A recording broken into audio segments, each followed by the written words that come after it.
Alô, galerinha! Aqui é o Odair do canal Investidor do Zero. E hoje nós vamos dar uma olhada no VGHF11. Vamos dar uma olhada aí o motivo aí dessa queda, se teve algum problema de gestão, inadimplência ou algum problema específico dentro da sua carteira. O preço da cotação está R$ 6, o dividendo yield está em 15,46%. Uma boa parte desse dividendo yield é por causa da queda.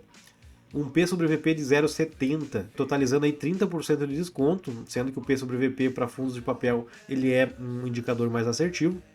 Uma liquidez diária de 2,7 milhões, uma variação dos últimos 12 meses de 9,79% negativos. Mas aqui, se a gente dá uma olhada aqui nesse gráfico, desde o último topo dele, ele teve uma queda aí de 20, 23, 22%, seguindo aqui mais para baixo.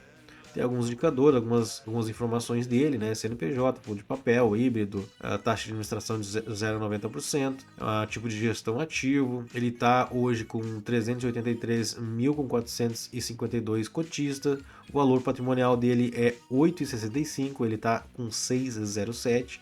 O último rendimento dele aqui foi de 0,7 centavos.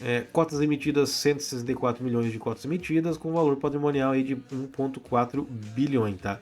Só para recapitular, esse valor patrimonial aqui, você chega nesse valor patrimonial com o número de cotas emitidas com o valor patrimonial dele. É só dividir aqui que você chega a 8,65, que é o valor patrimonial dele. Mais embaixo aqui tem aqui alguns comparativos aqui com o CDI, que está perdendo feio para o CDI, né? Ainda mais com essa queda de 22%, ele está com 11,63% negativo comparado aí com o CDI com 27,7%.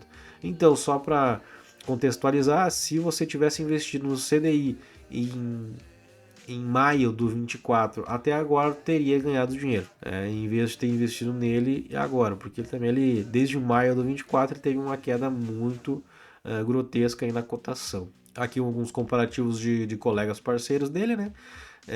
O VGHF tem uns indicadores dele, 1.4 bi, papel. O MXRF11 também é um fundo de papel, 4.3 bi, esse aqui é o favorito da bolsa, né? Dividendo yield de 12,03 e um P sobre VP, ele tá caro, ele tá acima do preço, ó. 1,6 de P sobre VP, ele tá com 6% a mais, está cobrando a mais do que o valor que ele vale. Aqui uns outros indicadores, nos últimos 5 anos ele pagou 3,40% de dividend yield, ele teve uma queda aqui nos seus dividendos, né? Ele desde 2021 e 2022 ele mantinha uma constância aqui de 12 centavos, 9 centavos, foi para 10 centavos, foi para 12 de novo, 12, 12, 10, 11, 9, 9, 9. E agora ele teve uma queda, eu acho que foi a vez que menos pagou dividendo para os cotistas, a 7 centavos. Um dos fatores que a queda de cotação dele é a saída dos cotistas nesse sentido. Bora lá para o relatório gerencial dele. O último relatório emitido foi em março de 2026 e aqui tem um comentário do gestor. Vou dar uma lida com vocês aqui. O fundo encerrou o mês de março de 2026 com 102,7% de seu patrimônio líquido alocado em ativos-alvo, distribuído em 138 diferentes ativos, num total investido de 1,463 milhões. Ainda ao final do mês, o fundo possuía um total de 50 milhões, equivalente aí a 3,5% do PL, em operações de venda e recompra de futura de CRIs, compromissada reversa, ao custo médio de CDI mais 0,84% ao ano. Os recursos líquidos estavam investidos em instrumentos de caixa. A distribuição de rendimentos do fundo referente ao mês de março de 2026 foi de 7 centavos, o equivalente a uma rentabilidade líquida de IPCA mais 5,5% ao ano sobre o valor da cota patrimonial no final de fevereiro de 2026. Ou seja, para quem está comprando agora o fundo a seis reais, não é uma rentabilidade ruim, porque é IPCA, é a inflação mais 5,5. Não é uma rentabilidade ruim. Mas quem comprou lá atrás a 8, 8,50, 9 reais, É uma rentabilidade muito, muito ruim. Ao longo dos últimos 12 meses, o fundo acumulou uma distribuição de dividendos de 0,96 por cota, equivalente a uma rentabilidade líquida de 11,8% ao ano, ou IPCA mais 7% ao ano sobre a cota patrimonial.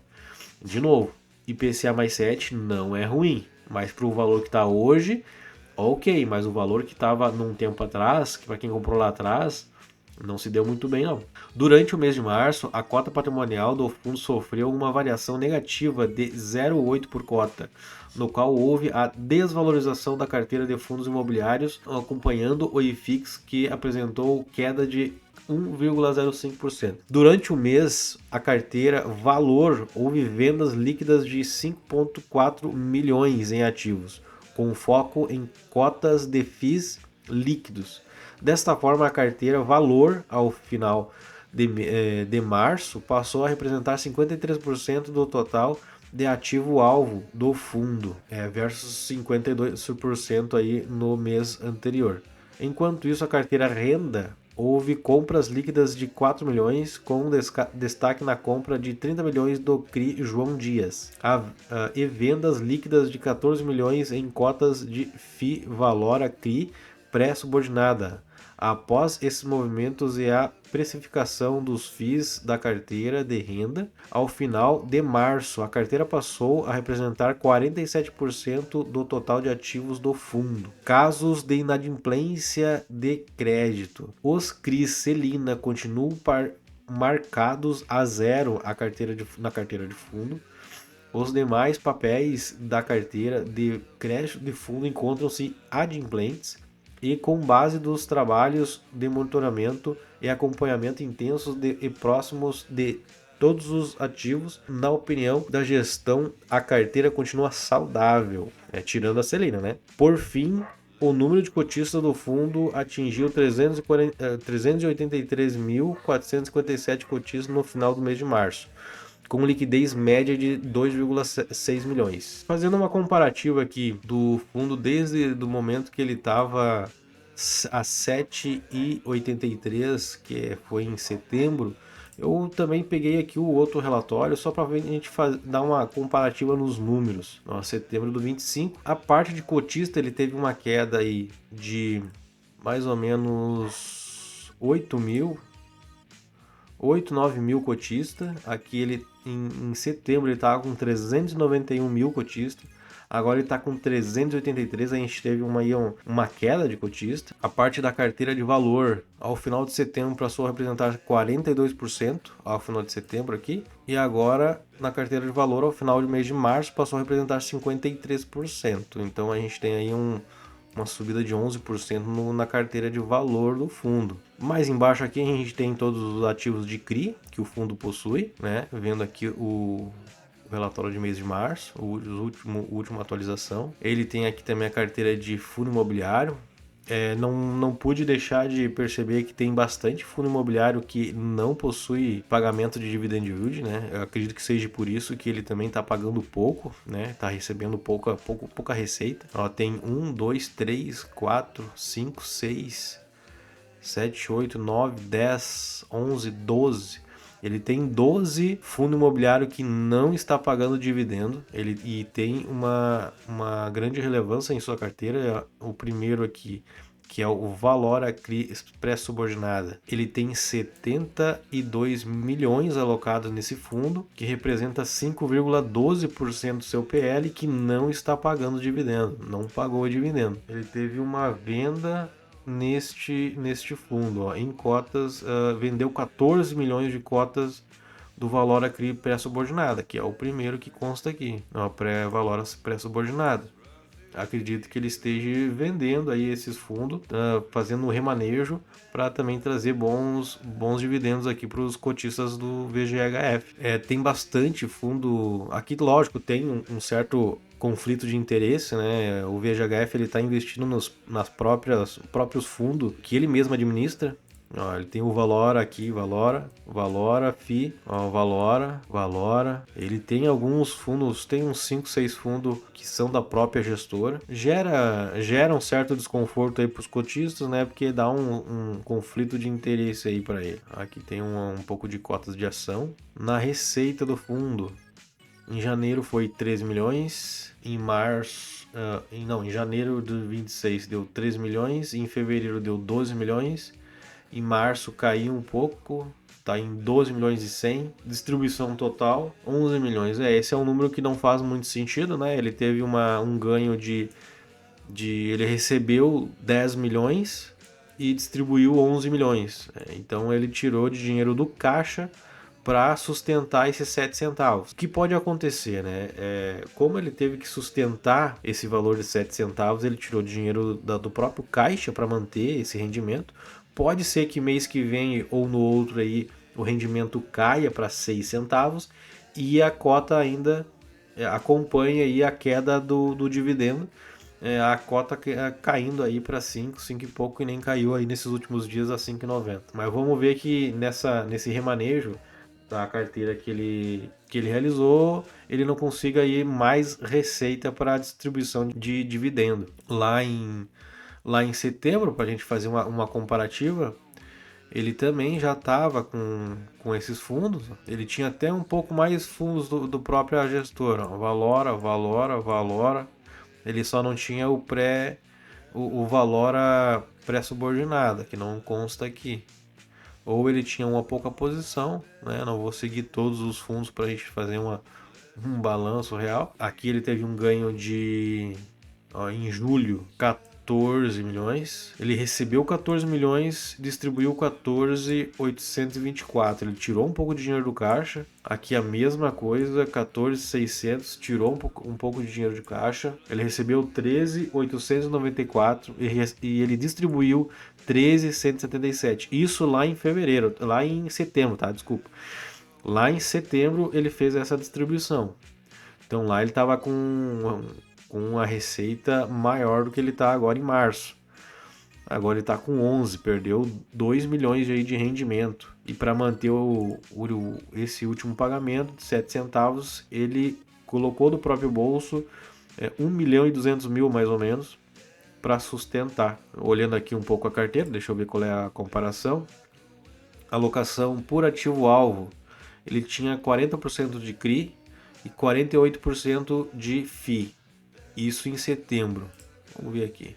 Agora ele está com 27% de CRI e 50% de FI. Ele teve um investimento alto aí em fundo imobiliário. Ele praticamente aqui ele está mais como um fundo de fundo do que um fundo de papel. Ele ainda é considerado um fundo de multi-estratégia. Para investimento de multi-estratégia, eu acho que o fundo ele deixa a desejar nesse ponto. Ele está investindo muito em fundo imobiliário e muito pouco em CRI, que é o objetivo dele por ser de papel, ainda mais de multi-estratégia. Aqui a alocação por segmento, 54% em residencial, 21% em BTS, 9% em shopping, deixa eu ver em setembro. Aqui 49% em residencial, 54%, 49%. BTS com 14% e agora 21%.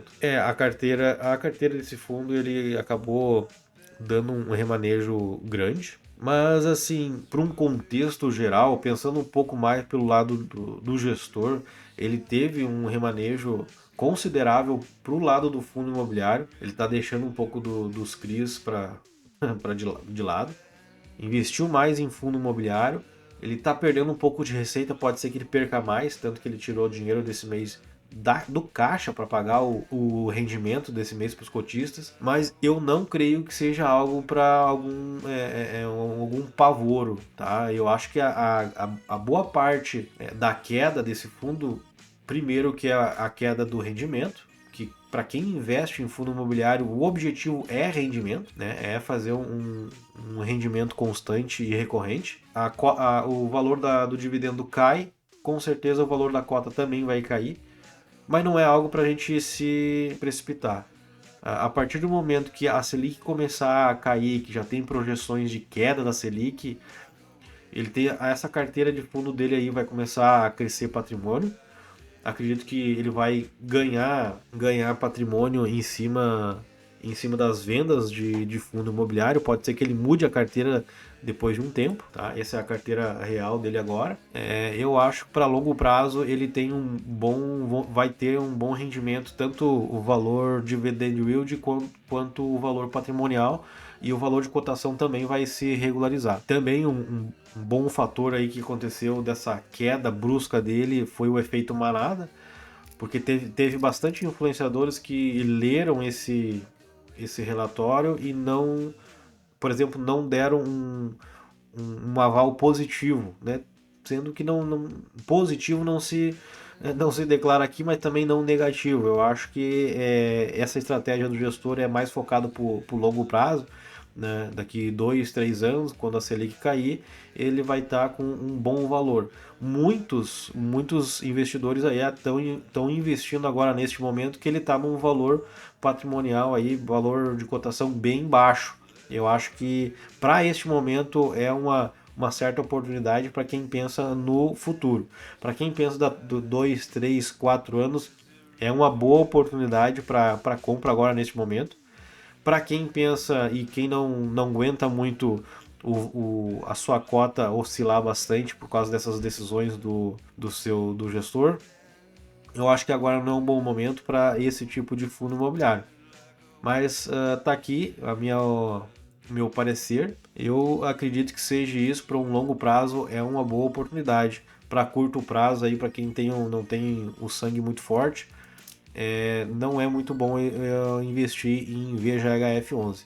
Este é a minha opinião, tá bom? Lembrando, não é nenhuma recomendação de compra ou venda, é simplesmente a minha opinião. Eu tenho ele na carteira, eu fiz um vídeo ali comprando mais 100 cotas de VGHF.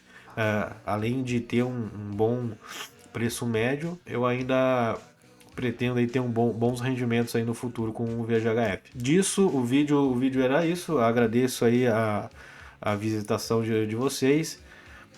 Não esquecendo aí, curte, comenta, ativa o sininho aí para novos vídeos, para novas análises de relatório gerencial. E caso queira que eu dê uma olhada em algum tipo de ativo, seja ação ou seja fundo imobiliário, coloque nos comentários ou qualquer crítica construtiva que pensem, por favor, coloque nos comentários também. Muito obrigado aí, uma boa semana a todos. Tchau, fui!